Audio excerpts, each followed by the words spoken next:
Hey guys, welcome back to my channel. My name's Shayla if this is your first time here. So in today's video, I'm going to be reviewing the Nars Natural Radiant Longwear Foundation. Did I say that right? Let me see here. Natural, yep, got it right. So this is a luminous, radiant finish. So if you have combination skin or oily skin, like me, one more combination, but the term radiant and luminous doesn't always sit well with us because we like matte and natural, you know what I'm saying? So I wanted to review this foundation because I know there's so many of you with combination skin and don't want to take the risk. So I'm going to tell you guys if it's worth the hype, because a lot of people are hyping this foundation up, okay? All right, so a few facts about the foundation. It's 16-hour wear, fade resistant, medium to full buildable coverage. Okay. Weightless, breathable texture. This is sounding pretty good. Transfer resistant, sweat resistant. Stays fresh and vibrant as if it was just applied. Okay, Nars. So Nars sent me 3 of their foundations. By the way, they did come out with 33 shades, and this retails for $49, which is a little bit on the pricier end. I used to use Nars actually a while back. I don't know why I stopped. I don't think it was a radiant. It wasn't like a dewy finish. It was more of a matte finish foundation. I think it just got maybe too expensive for me at the time. I'm not really sure, but we're gonna try it again. They actually sent me 3 shades, and I'm gonna swatch all 3 on my face. There is one shade that is kind of in the middle right here that they didn't send me, and I feel like might have been the perfect match, but let's swatch them and then we're gonna apply it all over the face. I wish the names were like a little easier to pronounce, you know? Like every time I say the names, I'm like I know I'm saying it wrong. Oh, and I do like that it has a little pump. Isn't that cute? Gotta put my hair back for this. Boom. All right, so I'm gonna first swatch CADIZ. I don't know how to say it. It's the lightest color they sent me. We're doing a big swatch because this oxidizes a little bit. We just need to make sure we're getting the right color here. This is BELEM. And I have to be honest with you guys, I've actually worn this foundation. I wore it a couple days ago, 2 days in a row. And each day I felt a different way about it. And I'm going to talk about that a little more. And then what's this? MACAO. So you can see MACAO, the last one I put on, has more of a golden undertone. This is a little bit more like pink. And then this lighter shade looks kind of more on the neutral side. Honestly, I feel like I'd be like a mix between the CADIZ and MACAO. Because like this is the perfect undertone. It's just a little dark. Yeah, this is way too light. All right, so what I'm going to do is, I don't really have a perfect match, so I'm going to go with the last color, MACAO, and I may just even pump in a couple shades of this lighter here just to lighten it up a little bit. Even though I don't mind my foundation being darker, because that just means I don't have to contour. Like, I'm totally fine. I feel like with foundation, I would recommend going darker versus lighter. All right, MACAO it is. I'm going to prime my skin with the Smashbox Photo Finish Stick Primer. Typically, if I wear like a matte foundation or if I'm reviewing a matte foundation, I don't really need to use primer. But this is luminous, and I don't want it to turn to like grease, you know, as soon as it goes on my skin. So I need to put my headband on. What am I doing? I don't want foundation to get in my edges. The heck am I thinking? Don't mind my foundation ridden headband. All right, let's do this. MACAO, 2 pumps. Put a little pump of the CADIZ to lighten it. All right, so you guys, I have to tell you, ooh, this looks nice. Actually, mixing these two kind of almost like a perfect match. All right, so I have to tell you guys what happened with this foundation. Ooh, that's nice. So yesterday and the day before, I wore the MACAO, and when I took pictures, I feel like it looked kind of dull, like my skin looked almost too neutral. So it looked almost kind of gray. You know what I mean? and it was just, the shade was just too dark by itself, but mixing these two together actually looks really nice. It has a nice, definitely medium to full coverage. Ooh. Literally, like when I move my face, you can see the radiance it has to it. It doesn't get matte at all.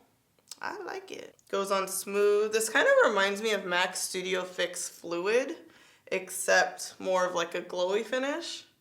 But you don't see like little specks of like shimmer glitter, if that makes sense. Oh, that looks nice. I really like how it looks mixing the two, even though in person it still is a little too dark. I'm curious what this would look like, even though it's too light by itself. Yeah, I feel like... Okay, here's the thing with Nars foundation, and I can see it. I don't know if you guys can see it in the video, but when I look in the mirror, it's almost too neutral. And I feel like that's the case with their foundation. I would like to see Nars go a little bit more golden, more yellow, more warm, because it's pretty neutral. You know what I mean? It's pretty though. The finish looks really nice. The coverage is nice. I'm gonna have to tell you guys after how my skin looked after wearing it all day. Definitely wasn't matte. Definitely wasn't matte. All right, I'm gonna conceal with the Kylie Granola Concealer. This is the concealer that I usually use, and it definitely has more of like a natural matte finish, which should help kind of keep the foundation not matte, but like not super shiny. So I feel like this foundation would be good if, say you're like trying to get beach pictures, you know, where your skin is covered but it looks natural. This is a type of foundation for that. Or if you have super dry skin. That's the vibe. The vibe. All right, my skin definitely feels lightweight. It doesn't feel heavy, it doesn't feel sticky. It feels really good. The only complaint I have at this moment is that the color is a little too neutral. Like I would love it to be just a little more on the yellow side. Just a little bit. All right, I'm gonna set my foundation with the Sacha Buttercup Powder. This is a very matte powder. I love it because throughout the day my skin gets oily, especially in the T-zone, so this helps to kind of keep it matte. That looks really good. That looks pretty nice. So this is with powder and then without. See how this looks like skin? Like this would be perfect for a photo shoot and you want that wet look, you know? I wish it would stay like this though, all day. Like this. All right, you guys, I will be right back. I'm gonna put my eyes on. I'm not gonna put a highlighter on because I want you guys to see how the foundation looks after about 30 minutes after it sets, but I'm gonna do my eyes and I'll be right back. All right, y'all, don't mind the craziness that's happening in the backdrop, just lighting, playing me, that's all. So it's been about 40 minutes. My skin isn't looking too bad. You can see I did my eye makeup. I wanna wait another hour so we can really see how it sets into the skin on my combination skin. But so far, not too bad, right? I'll be back. All right, guys, I'm back. So I put my highlighter on, my blush, lips. I've had the foundation on now for about an hour and a half, and you can see that there's a little bit of shine, like a natural sheen around my nose, my forehead. I've only really highlighted here, like just what I normally do, but you can definitely see there's a glow that's there. So if you have, I would say, normal to dry skin, you're probably gonna love this glow, this foundation. If you have combination to oily skin and you typically like a matte foundation, I would say that this isn't for you. Like right now I'm like, okay, I can deal with this, but 10 hours from now, 5 hours from now, it's gonna be like an oil, what do you call it? An oil spill. It'll be like greasing a pan. It'll be like, I don't know what else to say, but you guys get what I'm saying. It's low-key gonna be a hot mess if you have oily skin. So like I was saying earlier, I've tried this foundation 2 days in a row, and I feel like the first time I tried it, I was like, ooh, no, No, absolutely not. I hate this foundation. The second time I tried it, I was like, oh, you know, it's not that bad. And I touched up throughout the day and I was like, it's not that bad. But at the end of the day, the 16-hour wear that it claims, it will last 16 hours, but you will be shiny. And I did notice that I feel like the color has kind of oxidized. It's warmed up on my skin. I went to the Nars website and they do claim that they have some sort of color matching technology similar to like, who is that? True Match? I think it's CoverGirl or L'Oreal. One of them has like that True Match. It's a similar kind of technology where it warms up to your skin so it will oxidize. I would recommend trying to find a foundation as close to your undertone as possible and maybe going almost a little lighter because it, like I said, it'll warm up.